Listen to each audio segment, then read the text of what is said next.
Sakalayan Gunarnavasya Vande Guru Sri Charanaravindan.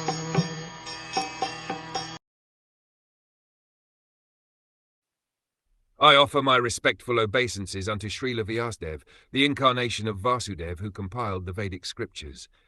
The pure devotees drink up the nectarian transcendental knowledge dropping from the lotus-like mouth of the Lord.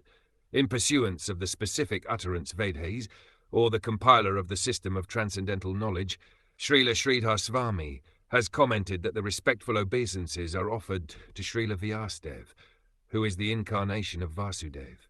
Srila Jeev Goswami has agreed to this, but Srila Vishwanath Chakravarti Thakur has made a further advance, namely that the nectar from the mouth of Lord Krishna is transferred to his different consorts, and thus they learn the finer arts of music, dance, dressing, decorations, and all such things which are relished by the Lord.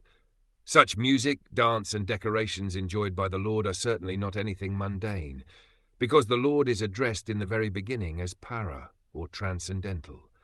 This transcendental knowledge is unknown to the forgotten conditioned souls.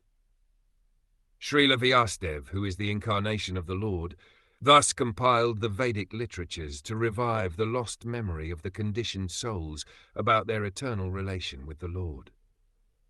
One should therefore try to understand the Vedic scriptures, or the nectar transferred by the Lord to his consorts in the conjugal humor, from the lotus-like mouth of Vyāsadeva or Shukdev.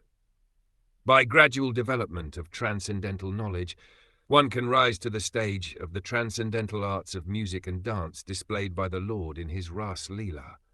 But without having the Vedic knowledge, one can hardly understand the transcendental nature of the Lord's Ras dance and music. The pure devotees of the Lord, however, can equally relish the nectar in the form of the profound philosophical discourses and in the form of kissing by the Lord in the Ras dance, as there is no mundane distinction between the two.